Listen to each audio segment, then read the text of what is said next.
Oh, hi, I'm Alan. And I'm Stick. And I'm Chris. And welcome to the third annual Pre-Thanksgiving. Most people have never heard of pre-Thanksgiving. But as every good college student knows, the best way to prepare for a celebration is by pre-gaming. And how do you pre-game for Thanksgiving? A pre-turkey. So get ready as we show you how to prepare for the biggest holiday of the year. Pre-Thanksgiving. Enjoy. Hi, I'm Alan. I'm Stick. And I'm Chris. And today we're going to show you how to prepare a pre-Thanksgiving or Thanksgiving meal. So the first thing we're going to do is start preparing the mashed potatoes and the sweet potatoes. And basically we have the two potatoes in separate pots, and we've filled them with water, and we're going to bring them to a boil. Let them boil for about 20 minutes, and that was good enough for the sweet potatoes, and the potatoes needed to go in for about 5 minutes longer. You want to be able to cut through the potatoes fairly easily. Like you can see, without even holding them down, I can slice right through them with just a butter knife. And we used about 5 pounds of regular potatoes and about 4 pounds of sweet potatoes, I believe. That's correct. All right, so we're now just getting the water out of them, and Stick can explain what we did from here.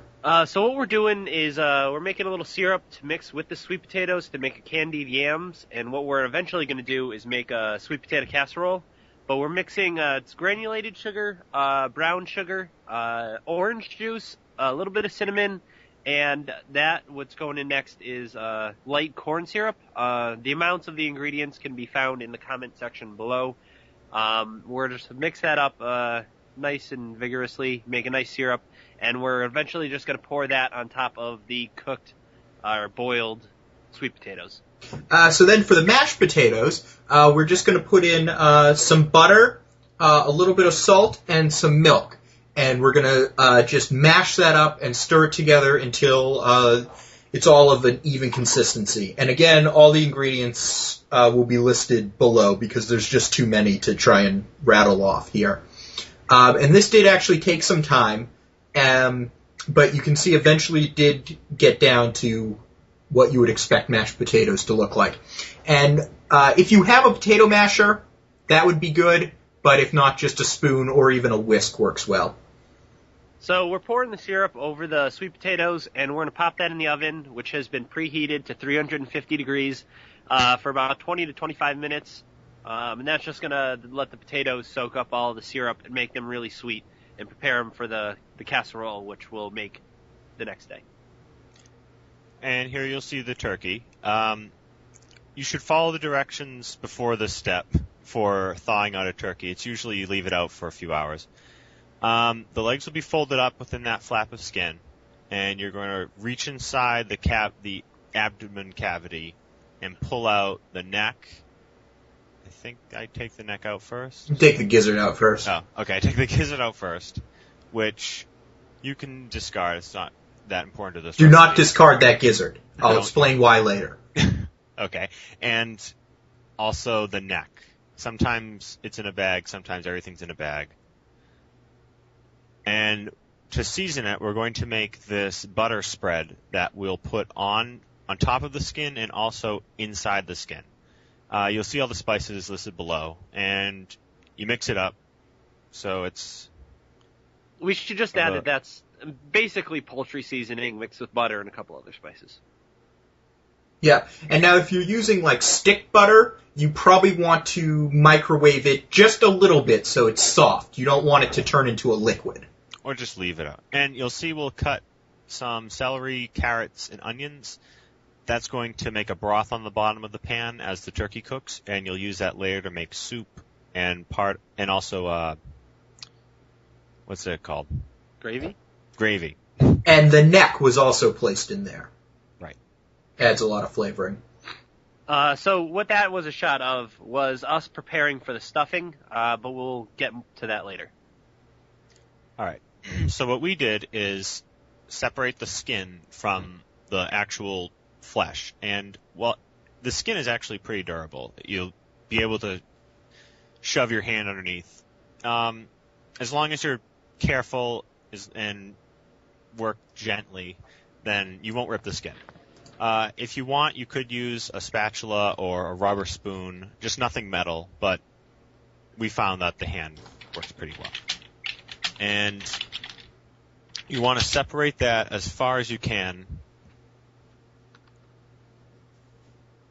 You'll see I'm almost up at the neck because you're going to put the butter and spice mixture all under the skin. And that will help the flavor get absorbed by the meat instead of being on the skin and maybe boiling off or falling off as you baste it. Right, and I don't know, Chris, if you mentioned this, but those vegetables on the bottom usually aren't eaten. They're just there to add flavor to the chicken turkey while it's cooking. Right. They'll probably be pretty covered in turkey fat, so you won't want to eat them. So the gizzard. First of all, Stick, would you like to explain what a gizzard is?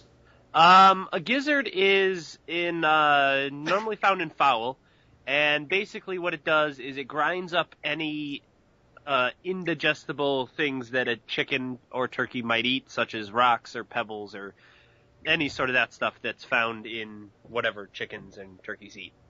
So like a garbage disposal. Basically. And the reason you want to keep that is because our next video is going to be showing us making a turkey stew using the carcass, and the gizzard is really important for flavor while making a homemade stew.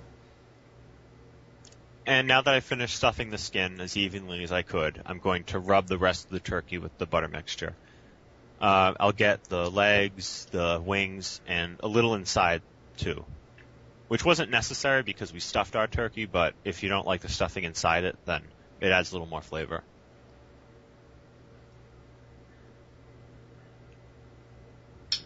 So, Stick, would you like to explain the tradition? A little history of pre-Thanksgiving? Sure. So pre-Thanksgiving started about 3 years ago when we all first moved into an apartment together. We were going grocery shopping, and turkey started appearing the week before, so it started appearing like the TV grocery magic. store. And so they were cheap, so we bought one, and our plan was to cook it a week before Thanksgiving, and we aptly named it pre-Thanksgiving, and it was a huge turkey, so it fed the four of us for basically an entire week before we went home. So we didn't have to do any cooking or any shopping for the week before Thanksgiving, and then we got to eat a second turkey when we all went home to our own families. So it was pretty spectacular, and obviously the tradition has lived on. This was our most successful pre-Thanksgiving of all time. All right, so to move on, this is the beginning of the stuffing. You saw us before heating up the skillet with chopped up onions and celery. We made two types of stuffing for this Thanksgiving. The first one we're making is a pork stuffing. It's a family recipe. Due to contractual obligations, I'm required to say that it's been in our family since 1987. It's a family recipe, and thank you to Nani for letting me use it. So what we did was we put mixed the pork into the onions and celery, and cooked it thoroughly. And then we put it in a bowl, let it cool a little bit, and we have a loaf of stale bread. It's important to leave the bread out for about a night to let it get stale. And you want to dip that bread in a little bit of water. You don't want it to get mushy or soggy. You just want it to get a little moist. And you're basically just going to tear it up and put it into the stuffing and mix it thoroughly. And back to the turkey. More butter.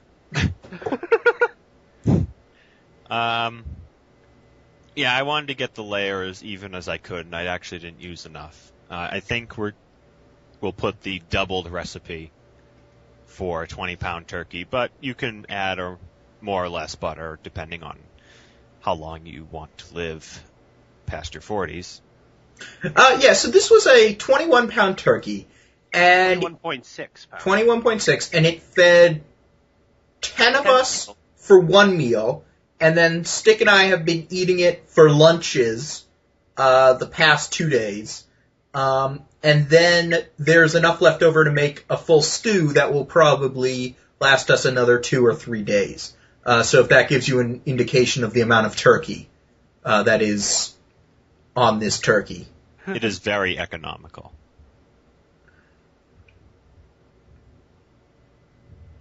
Just keep rubbing that turkey. helps calm it down before you shove it in the oven. So Speaking of ovens, you should probably have this oven preheated to 350 degrees. no, not yet. Well, let's explain. How is it? We prepared all this the night before. So we prepared the turkey, we prepared the candied yams, and we prepared the stuffing the night before. And so the next morning, rather than rushing and doing it all that morning, we cooked everything that morning and had it ready. So it really depends on what you're doing. If you're cooking it all on Thanksgiving, then yeah, you're going to need your oven preheated. But that's a hassle. What? So, no, I think it was... Yeah, so moving right along. So this is the other type of stuffing. It's just it comes in a blue bag. We're not going to explain it. Just follow the directions. And this is what we ended up putting inside the turkey. So in case anyone doesn't like a meat-based stuffing. Or if anybody just wants a cheaper stuffing, because the pork stuffing can be a little expensive and harder to make. This was a really cheap stuffing and really quick, yet kind of flavorless. I don't know why you're always hating that stuffing. What an endorsement. Because my nanny always makes this delicious pork stuffing, which you can see here has been mixed with all the bread in it. It was very good. And, I mean, I have family that makes homemade stuffing, too. I'm just saying that I happen to like the bag stuffing as well. Well, I disagree. Also, we should point out that the type of, what's it called, cranberry sauce that you get in a can that comes out like a can and has just basically jelly, can-shaped jelly. Is the best type of cranberry sauce there is. Terrible. Why would you ever get that? So Stick, how come when we opened one can of each, mine was all gone and we still have a can full of yours in the refrigerator? Because you hid mine and you put yours out so everybody could have it. By hid, do you mean put on the side of the table that you neglected to put all the food? All right, so what we did to that stuffing, this is the bag, Alan's favorite bag stuffing, which we're stuffing inside of the turkey. But the other stuffing... Hiding it from Stick, so I'd like to interject with a useful tip right now. Make sure you don't pack the turkey too tightly. I think I did, and the very inside wasn't quite cooked well enough. What's it with you in not cooking the turkey? Every single No, that's a very good point, though. Putting stuff... Well, yes, it's true. Every year the turkey has been cooked, and Chris doesn't think it is. But stuffing will significantly increase the cook time of the turkey. And you'll see we tie the legs together to keep it all inside. I'm using some kind of lift that Butterball provided with the turkey. I don't know how it works. Aerial lifting device. It was too complicated, so we hog-tied it. So, this is the next morning, after we had put the turkey in, and this is probably it was not in the oven all night, though. We put it in the refrigerator, and then the next morning we preheated the oven and put it in. So that was probably about an hour and a half. That was 2 hours in. 2 hours. We didn't open the oven for 2 hours, and then basted it once or twice. This is the candied yams. We had already cooked it in the oven, in the syrup, and now we're taking the candied yams out of the syrup and putting them in an aluminum tin.